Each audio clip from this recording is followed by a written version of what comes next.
Hi mga kaoy! So, it's back. So, ayan, nakikita niyo ba yung tsura ng bahay namin ngayon dito ay parang jungle. Ayan. Ayan yan Ayan, may mga kalat. Sobrang daming kalat. So, ayan, minagic ko siya. Ang bilis, di ba? Hindi ko na siya naka-option. Yan na yun agad. So, the next day, sobrang pagod yung nangyari sa akin dyan. Diyos ko.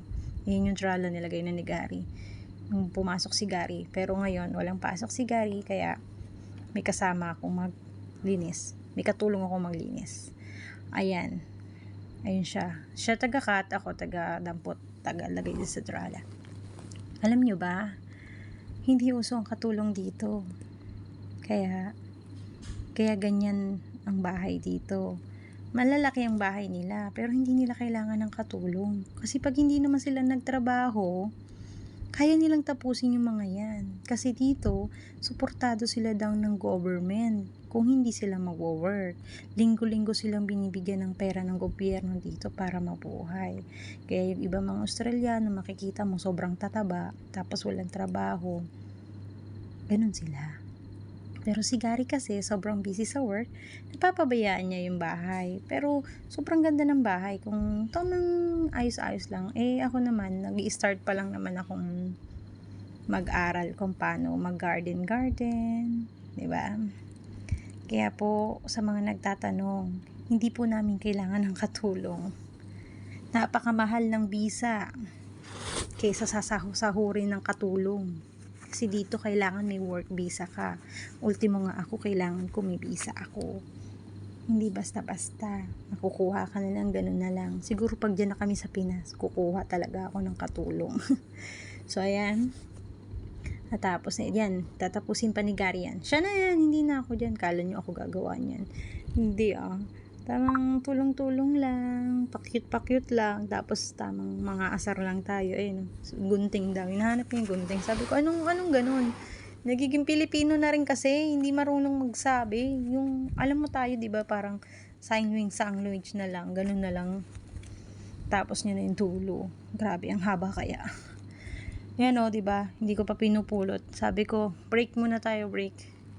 Yung break ko, 5 hours bago kumilos ulit. Kaya naubos yung oras. Na oras kaka-cellphone, kakaupo. Tapos sabi niya, magagabihin tayo, tapusin na natin to para wala na tayong gagawin. Nakikita niya yan, ang layo, ang lawak-lawak. Kaya sabi ko sa kanya, parang ayoko na tuloy ng malaking bahay. Ganito pala yung malaking bahay, ang hirap. Ang hirap i-maintain ng bahay na malaki. Pero pagdating ng winter dito, hindi na yan mag-grow sila. Magda-dry na yan sila, kaya sabi ni Gary, tuwing summer lang daw. Kasi umuulan, tapos ganda ng panahon, biglang ganun. Ganun ang summer dito, umuulan, tapos biglang araw. Kaya yung mga dahon, yung mga puno, tuwang-tuwa, nag-i-enjoy mag-grow. Yan, di ba? May papaya siya, ayan. Puno na, di ba? Sisiksikin pa yan, kasi sobrang layo dito, kaya ng mga tapunan ng mga ganyan, green leaves nila. Hindi tulad sa atin na pwede nating sunugin. Dito yung kailangan hingi ka pa ng permit. Hindi pwede yung sunog-sunog ka lang. Hindi pwede dito yun. Kaya, ganyan, no choice ka. Kaya halos lahat ng bahay dito may sariling trala. Lagay ng mga kung ano-ano nila. Ganyan. Ayan pa yung likod yan ng bahay. Ayan, no. Next time pakikita ko sa inyo yung mga drum nila na malalaki. Ba't may ganyan sila?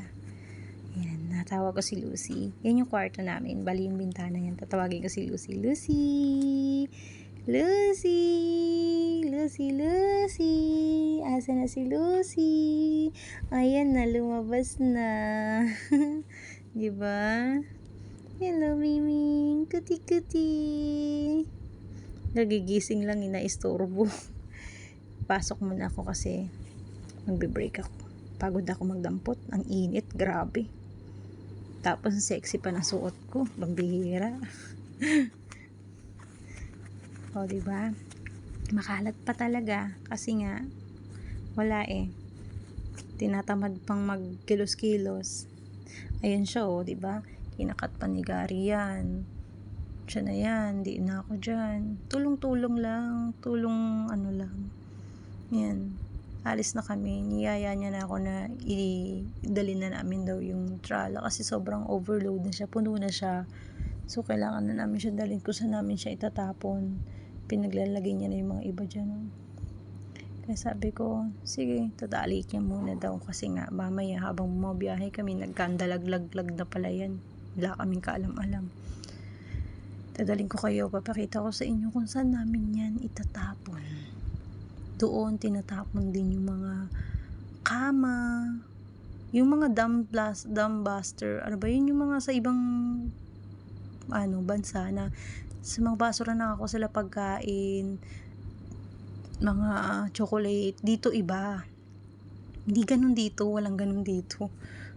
Kasi sa kanila dito, may isa talagang lugar, libre, magdadala ka lang ng eco bag. Ayan, nasugatan ako guys.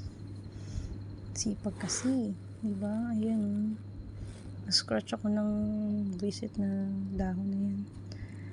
Anyway, dito pala. Meron yung isang lugar na para daw sa mahihirap, sa mga walang pambili. Magdadala ka lang eco bag. Punta ka doon tuwing umaga 8:00, sabi ni Gary. May mga doon, gatas, fresh, iba-iba. Pero malayo kasi sa lugar namin yun. Pero napuntahan namin yung one time. Tapos nakakuha kami isang karton ng sili, patatas. May ganung lugar dito.